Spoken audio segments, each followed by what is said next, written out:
I'm Tracey Sayer. I'm Katrina Medoff, and we are the co-founders of Women's Weekend Film Challenge. We work toward gender equity in film and television through 3 main programs.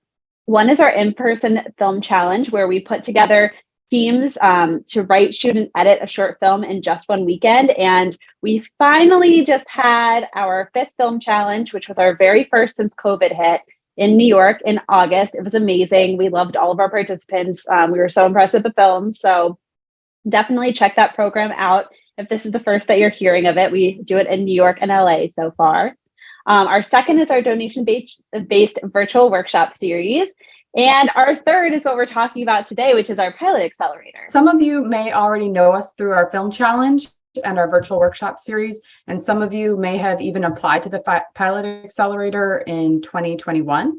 But even if you've participated in any of our programs, we wanted to hold this info session to answer any questions that you may have and help you prepare your application. So we're going to take a few minutes to give you a rundown of the Pilot Accelerator application process and the program itself. After that, we're going to answer your questions. So here's a quick overview of the process. For the Pilot Accelerator, we are looking for live action narrative pilot scripts of any genre, half-hour or hour-long format, that improve the representation of women and non-binary people in television. The fees range depending on when you submit, ranging from $55 for the early deadline, which ended last week, to $95 for the final deadline on January 4th. Our WWFC team and volunteer readers are going through the applications currently, and for the next few months, we'll be selecting about 50 quarterfinalists who will need to submit a 2-minute video for further consideration. And you'll be notified if you're a quarterfinalist and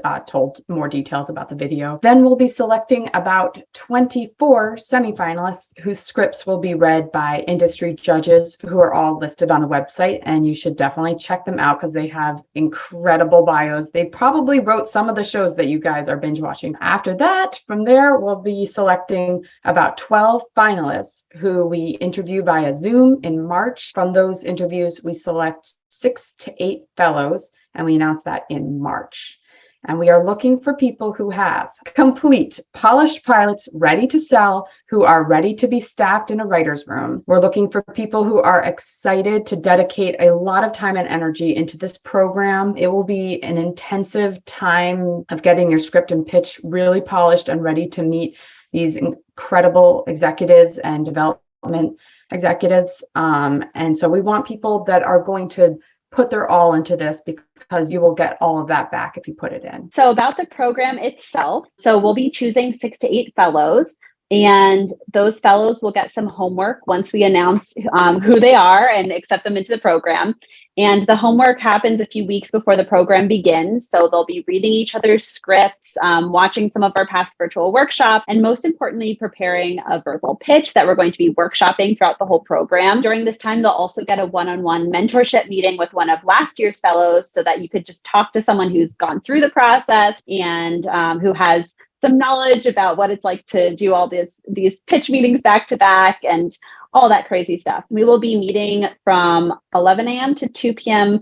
Pacific most days, 2 to 5 p.m. Eastern most days, March 30th, 31st, April 6th, 7th, 12th, 13th, and 14th. And during those meetings, we're going to be bringing in some amazing industry guests, some of our favorite people, to give you advice, help you polish your pitch, answer any questions that you have. So we have Elle Johnson, who is a co-showrunner of Netflix's Self-Made, who's going to help you prepare a solid pitch from the perspective of someone who has successfully pitched before. And then on the opposite side, we have Jasmine Russ, who is the VP of Production and Development at Fable Entertainment. And she is going to help you prepare the pitch from the point of view of a development exec who hears pitches a lot and knows what it's like to be on that side of the table or the Zoom meeting or what have you. We also have speech coach Samara Bay, whose clients have included Gal Gadot, Rachel McAdams, a ton of other amazing people, and who literally wrote the book on using your voice. And she will help you polish your verbal pitch delivery. And we also have a question and answer session with entertainment lawyer Anuj Gupta, who can give legal information And a really fun session is a mock writer's room with Matthew J. Lieberman, who is the co-executive producer on Lincoln Lawyer. And that's just a fun way to like feel out what it's like to be a staff writer and get in the room. Tracey, do you want to talk about what the pitches are like? Okay, so we went over the application process and then the intensive pilot program, and the pilot program ends with a week of pitching. We have a ton of amazing studios, production companies, and producers signed on to hear pitches, including HBO, Netflix, Fable, Element Pictures, Yes Norman, Anonymous Content, and some other really big names that I wish I could drop right now, but I'll keep them in. You have to keep checking out our website. We're going to be updating it periodically with all the amazing announcements. Each of those companies has agreed to hear at least 3 pitches. We will be sending over the log lines to them in advance, and they will let us know whose pitches they would like to hear. So when you're going into your meeting, you know that they want to hear your story. Some of them only develop comedy, for example, so they wouldn't be hearing drama pitches, for example. Last year, we had 20 companies on board to hear pitches, and we're expecting a similar number this year. We set up a total of 63 pitch meetings, meaning that each fellow had 6 to 10 one-on-one meetings with these major executives. 75% of those meetings ended in a request to read the script. 75% of those meetings. That's a big deal. Several executives told us how impressed they were with the fellows and their pitches, saying that they were better prepared than many of the meetings that they typically take. And then since the Accelerator, 2 of the 2021 fellows have gotten staffed, 2 have become mentees to showrunners, 1 has become a writer's assistant, and several have gotten representation. It's been really exciting to see how much success and movement in the careers our fellows from 2021 have had. And we hope to see all that and more in this year and the coming years. So we want to talk about some of the goals. So of course, we would love if 1 or more fellows was able to sell a pitch, which of course is like, you know, a big dream and not guaranteed for even some of the biggest names. But of course, that is not the only outcome that we are shooting for. We're also hoping that some of our fellows could be hired as staff writers or support staff for existing shows. We're also hoping that even the semifinalists who didn't make it into the program might make a good enough impression on one of our industry judges that they'll be asked for a meeting. And we have had that happen last year as well. We really want our fellows to be able to get their foot in the door. Maybe a meeting doesn't lead to a sale this time, but a production company likes you enough that they want you to reach out with their next project, which again is something that like they've asked for before in the meetings. Maybe a producer or exec remembers you next time one of their shows is hiring and thinks you'd be a great fit for the room. A bunch of our fellows last year got general meetings with some of the people that they pitched to, have stayed in touch with them still to this date. So we know that these are some really long-running relationships that are forming. Finally, our fellows will all be making great connections with the other writers who are moving up the ranks in the industry. One of the biggest benefits will be those peer connections that the fellows make with the other fellows, since these are the people who will be hiring in the future and will remember you like very well because you're the one who's been giving them notes and feedback during these sessions, sharing all of the nervousness about going through pitch week, etc. These are the kinds of people that you can ask to read your next project or refer you to the agent when they have representation, which by the way did happen with our fellows last year. One of our fellows referred another to her manager and she got repped that way. So yeah, those are the people that you may end up with collaborating with. Those connections might end up being like the most valuable in the long run. So that's one of the reasons that we have an intensive schedule and require 100% attendance, because we want our fellows to get to know each other. We want our fellows to learn as much as possible in these sessions from our amazing guests so that they can really put their best foot forward in the pitch meetings. And then they also share what they learn afterwards. Last time we had a workshop where all of our fellows were able to share their lessons with our wider community. So it really is a chance to spread that knowledge and raise everyone's careers up at the same time. Carrie asks, how much will including a pitch deck impact your chances of getting into the program? So it really is something that could be beneficial to include to share your vision if you have something that's really strong to put together. But it's not a make or break. I think only a couple of the fellows who we chose last time had pitch decks. Maybe it was only even one of them.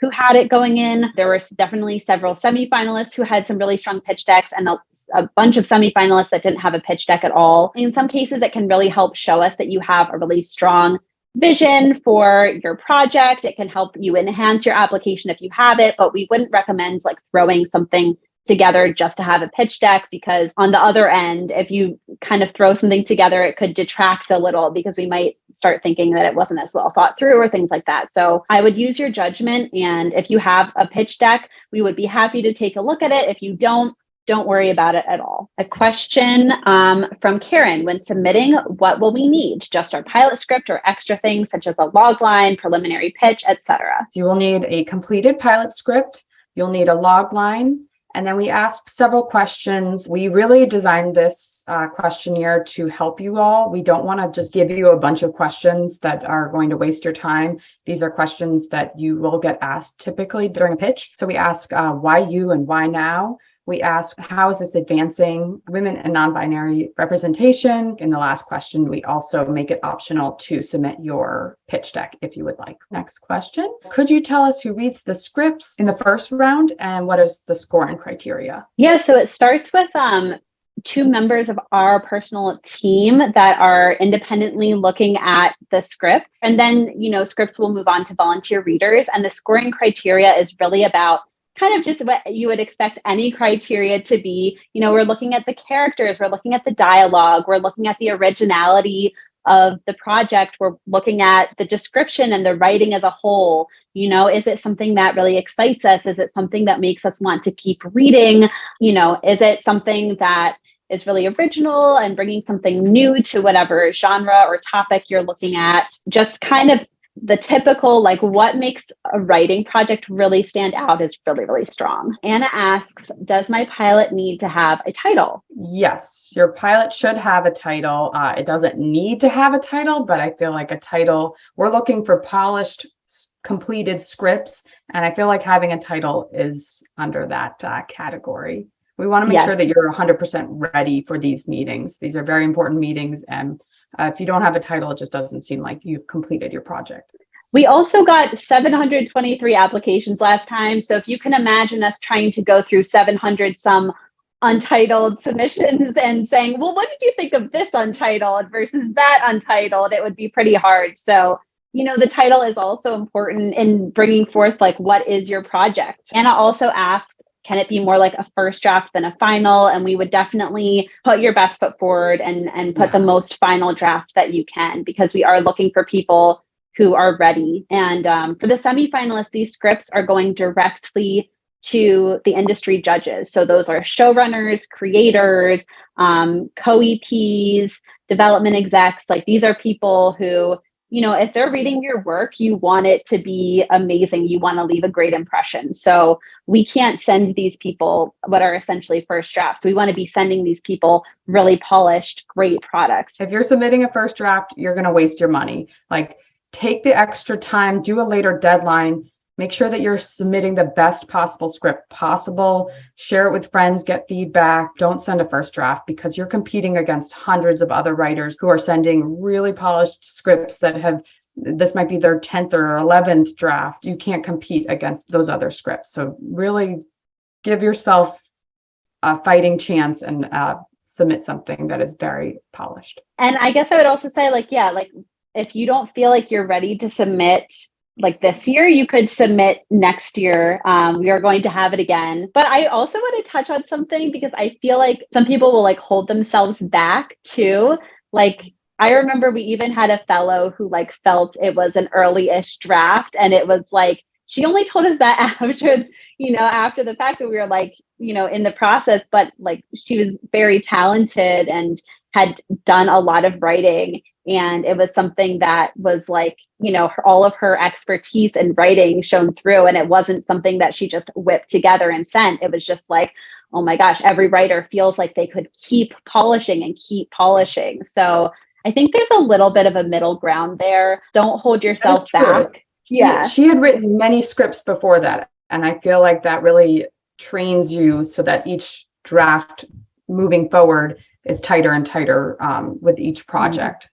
But right, she didn't spit it out that week and then just hit submit without reading through it. Like it wasn't that kind of a first draft. It was just something where it was like, how many months do I work on this before I feel like it's ready to start submitting, and feeling like you're okay to take the leap? There's like a little bit of push and pull for me in that. And finally, there's like a third part to this question is, will I still get feedback even if I am not picked? Unfortunately, we don't have the resources to provide feedback. Next question, Shay asks, can a submission be changed, updated after it's been submitted? No, it's not possible to do that. So make sure your submission is ready to go when you hit submit. We have our team is like looking at stuff as it comes in some cases. So depending on when you submit it and the timeline of when we're looking at things, it may be looked at pretty shortly after and already have been assessed. So, make sure that when you hit submit, you're ready to go. Kelsey says, if you are adapting something you don't have an option for, where do you indicate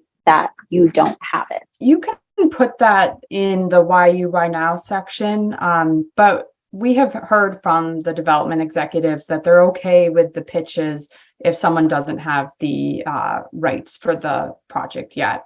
If it's something that they are absolutely in love with, that's something that a more financed company is going to take care of. They're not expecting the writer to handle that. Within reason, right? Like if you're writing a pilot based on Harry Potter, that's just not going to really work, right? If it's based on an article that was in the newspaper and you've been like in contact with the writer, but you haven't, made any final like transfer of the rights or anything like that. I mean, you could just notate that stuff where it's at, right? Like this is based off a book that my grandfather wrote and, I don't have the specific rights to it, but that is all helpful. Or this is based off of something that I wrote and I do have the rights, but like we like hearing if it's based off of something. So if it's not a completely original script, put it in the why you, why now, and just share a little bit of that information. To follow up with that, someone in the chat asked, do projects not based on IP have less of a chance of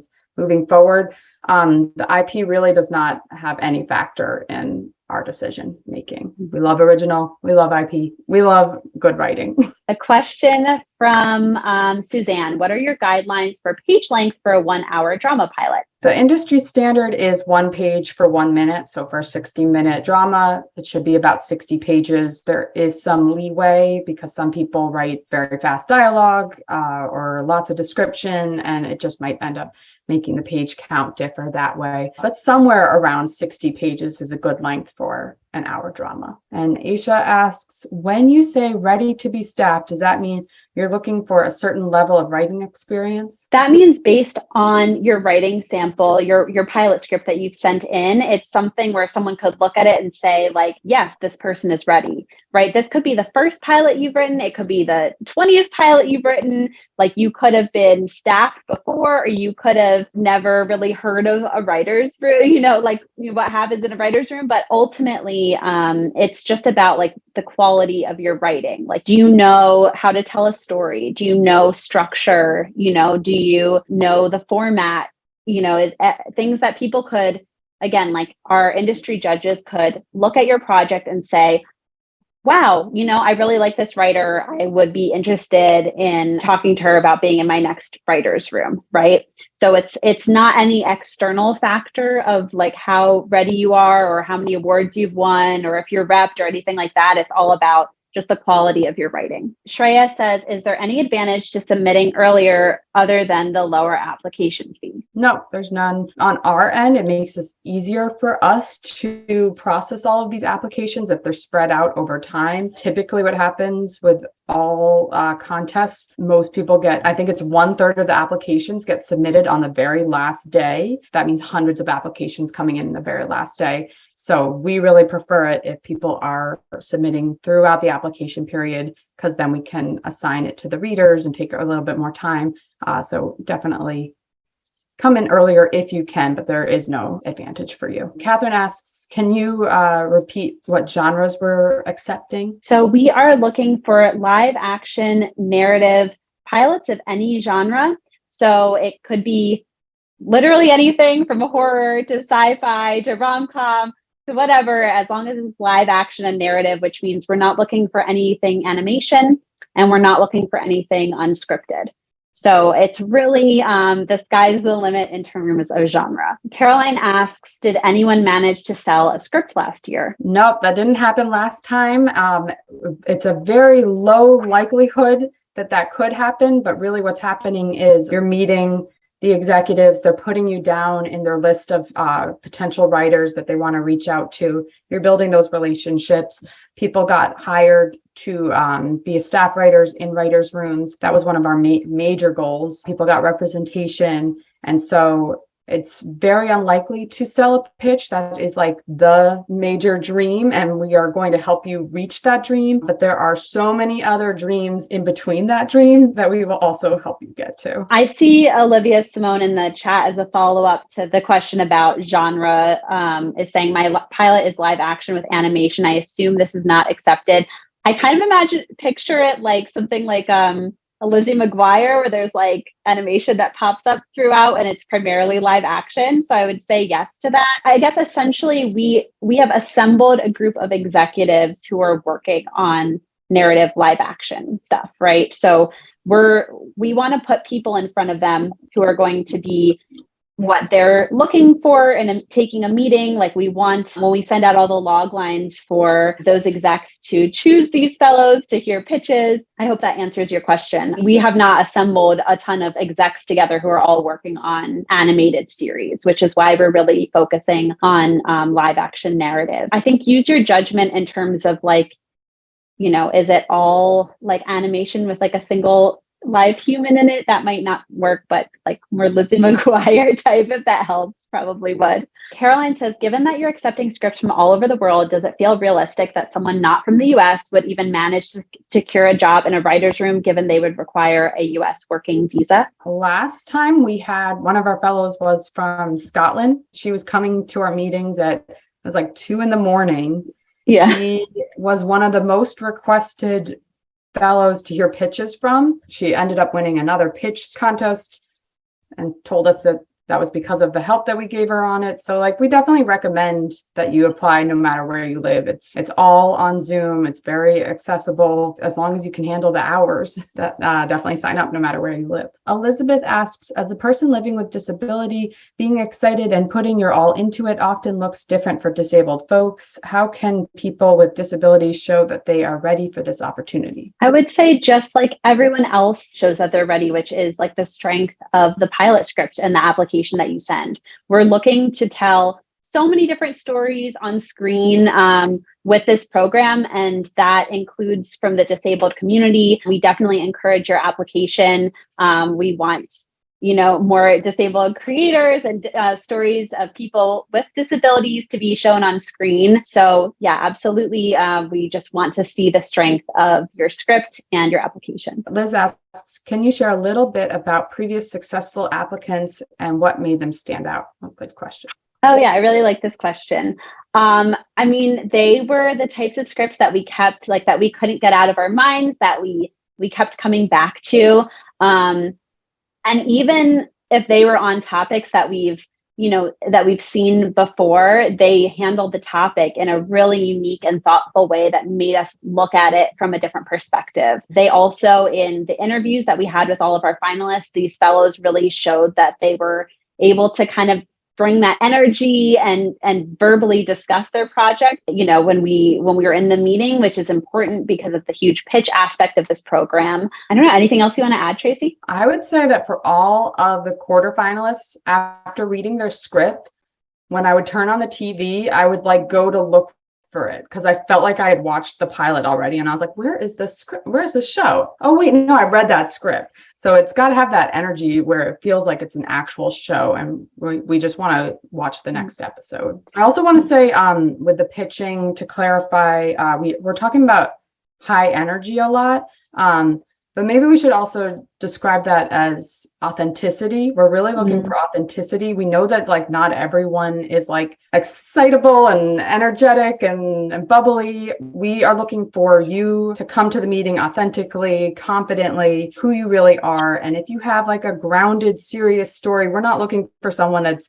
like bubbly describing this sad story. We want someone that like really feels the story and really wants to share it and can tap into that authentic core of themselves. I really love that as a better description, which is also why we bring Samara Bay in as one of our guests, because she really helps you speak with your authentic voice, really helps you like bring out the you-ness and the uniqueness. And yeah, like one of our favorite pitches, because we heard these pitches over and over and over. One of our favorite pitches to listen to was from a fellow who had this, like, it made us cry every single time. It was like heartbreaking and like, it like got us in the heart. And it wasn't obviously like a peppy kind of pitch, but it was like, I think when we say the energy, it's like the being able to like connect to someone, right? Because you're telling a story both on the page and like verbally, you're telling a story. And so whatever energy that is, like it's so great to see when it's authentic. Elizabeth asks, is it possible to read the pilots from last year's fellows? It is not, but their bios are all on our website if you would like to take a look. These are still projects that they are working on moving forward. And so they're not things that are being made public by any means, but you can definitely learn more about them on our social media and our website. Leigh is saying in March, finalists will be interviewed. Is this the 2-minute video you mentioned? What are you looking for in seeing creators on film? The video is in February. That's when the quarterfinalists get announced, and we will notify you. It's a 1 to 2 minute video. It's really very simple. We're just seeing what your personality is like. You'll talk directly into the camera and you'll talk about your project briefly, about yourself as a writer and what you're hoping to get out of this program. There's another chance for you to like really bring your authenticity and why you really care about this project. And that is separate from the finalist interviews, which are longer and more in depth. And that's an actual Zoom interview that we have with the finalists. And in that, we're hearing more about the project. We're asking the questions that we have about the project, and we're learning more about what the finalists are, you know, what are their career goals and where are they with things and how can we help move them forward? And so that's a lot more interactive. Hilary Van Hoos wrote in the chat, I only took one acting class. I'm not good at it. It's definitely not acting. We're not looking for actors. I think 2 of our fellows also have acted in the past, but the rest definitely they haven't. And it's not something that's required at all. It's really, again, just about like being able to share your story and bring your uniqueness and get someone excited about the project that you're working on. But again, that's, you know, we're really primarily in this application process, we're looking at the scripts themselves and going to be working on that part in the program, like helping people get ready to be in front of all of these execs. Like, we're not going to put you in a meeting with HBO or Netflix where you're not ready to go. Like, we want our fellows to feel like they are ready, they know what they're doing, they are prepared. So they walk into that meeting feeling really good, or as good as you can when you're very nervous. But yeah, we're not looking for someone who's like been taking acting classes and really polished. It's really just about the, like, you know, can you talk about your project? Aw says, how many dramas and how many comedies were picked last year? 3 comedies and 5 dramas. We're in general looking for a pretty even split, like 4 and 4, because we really would like, or if we end up having 6 fellows, 3 and 3, because we're looking for a good mix. Again, we have some comedy execs on board, we have some drama execs on board, so we want to put forth like a good mixture. Sarah asks, how will applications be evaluated? What criteria will be used to judge the submitted pilots? I think we talked about the first round already, so maybe we can talk about the readers and then the judges. Yeah, so we talked about, like, you know, what kind of the readers are looking for with all the, you know, the dialogue, the characters, the plot, the originality, the writing, all that kind of stuff, which is something that's looked at every stage of the process, of course. We also are looking at the application itself, and someone was asking in the chat about, like, will your cover letter be read if you submit one? Yes, we love it when people submit cover letters, but we love reading, you know, the why you, why now, right? Because sometimes people will talk about, you know, what inspired them to write this story, which is really interesting, or people will talk about, you know, the representation that we see on screen in the question about how does this further the representation of women and non-binary people on screen. And sometimes that gives you the opportunity to talk about things that might come up after the pilot episode too, that will further representation. We're really looking at the application as a whole, and to talk about the further process, when the industry judges are reading it, they're also looking at some of the very similar, criteria in terms of like the script, but they're coming at it with this really, really great eye of having like led writers' rooms, created shows, pitch their stuff. They know what they're doing. So their eyes are so valuable to us in assessing. Yeah, I hope that helps. But we really are looking at both the script and what you write in the application. So put thought into all aspects of the process. Hillary says, is there a disadvantage to entering more than one project? No, there is no disadvantage. Every application is going to be considered independently. So it's not like we're going to send your 2 or 3 applications to one reader and then they're going to like pick which one they like. That way, it's not going to happen like that. We send them all independently. They'll all be reviewed. I think it only helps your chances in a pitch meeting to say that you have multiple projects. Executives love knowing that like this is your career. This is what you want to do. You had plenty of ideas.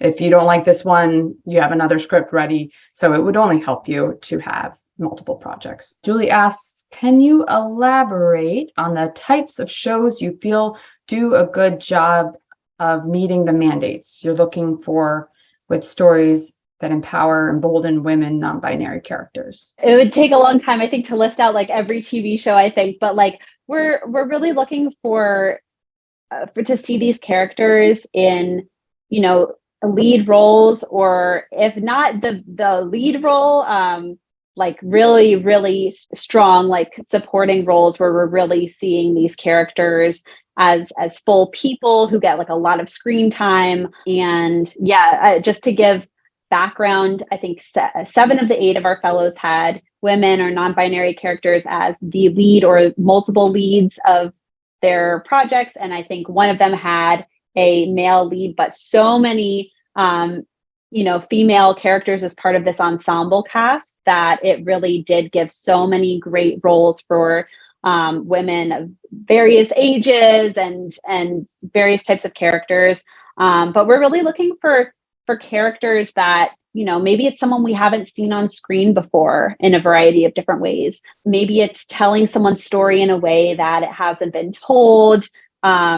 Just think about like, how does your project bring representation to the table in a way that you haven't seen it before? Or how does it give actors, like a great character to work with? Anything else to add to that, Tracey? Also, just think of like what you would want to be watching on TV. Like we're looking for stuff that should be on TV and characters that should be on TV, stories that should be told. So that would, if we read that kind of script, we say, all right, let's move it up. Kelsey asks, what should be in the cover letter? Can't really tell you what you should put in a cover letter. I feel like that's really up to you, but it's always good to go over like how you know about our organization, why you wanted to apply, why you wanted to write this story, what's the background of it, where you see it going, why you're excited for this program. And you don't have to go through all of those though, too. Like, yeah, those are just some ideas. It's really just an additional, go ahead. Anything that like wouldn't be covered already in the application would be good to include there. And it's just a chance to introduce yourself more and show us who you are, what you're like. Tracey, Karen asks, if you do not get accepted this year, can you resubmit the same updated pilot and application next year? Well, we do have different readers and judges every time, so your script will get reviewed by different people. We do suggest that you should wait. You shouldn't submit the same exact script. You should revise it and submit something that has been revised so that you're getting the best bang for your buck, I guess. And Joanna asks, can you talk some more about the 2-minute videos and the final Zoom interviews? Were there any missteps you saw people made that we should stay away from, and what made someone successful? Oh, that's a good question. So this is our first time having quarterfinalists. It'll be a great way for us to get to know some of these applicants better. We had so many talented applicants last year. It was so hard to narrow it down to our semifinalists. And this will also be a way for more people to get recognized for their amazing work. So we're really excited to see these 2-minute videos. So we haven't seen any past ones, so I can't kind of speak to that yet. But for those, we're really looking for someone to talk talk to the camera just like on Zoom or something like we're talking now, as if you were just speaking to us on a Zoom meeting, and just tell us a little bit more about the things that we ask about. It's just a way for us to get to know you better as an applicant. And then in terms of the interviews, we had such a talented group of finalists last year.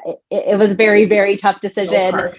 Really hard to choose our fellows. So I can't necessarily speak to missteps, but talking about what happens like for the most successful applicants, I think people who like made their stories kind of like jump off the page for us was always really helpful. It's sort of the same things that make a successful pitch meeting, because in these interviews, we have people come in with like, I think it was like a 5-minute tops pitch. And then we just ask questions from what we saw on their application. What makes a successful pitch meeting? Often it's like you're able to tie it into like why you wanted to tell this story, because that's when people usually bring their most authentic self and get really excited or like nerd out on the subject.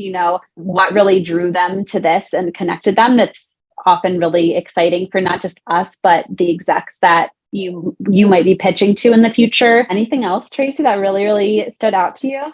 I would say practice with several friends and practice telling your story on Zoom. Like, I know that like a lot of people will practice in person, but like it's a different experience doing it on Zoom. So do it that way. And we really just want to see what you're like. And we're also looking for 8 fellows that are really going to gel well together. It's like fun to put together, like, all of the fellows last year had such different genres, such different perspectives in their scripts, such different personalities. Like it's not one type of personality we're looking for by any means. They were all super different, but just all really, like positive, wanted to support each other, wanted to lift up all women and non-binary writers, and like not only kind of get their foot in the door, but like pull the others in with them. We really liked that. So I'm just going to address quickly. Amina says that she submitted already and didn't see a cover letter requirement. Was that later added? It's not a requirement. It's just something through Film Freeway that you can add whenever you submit any project to any festival or competition.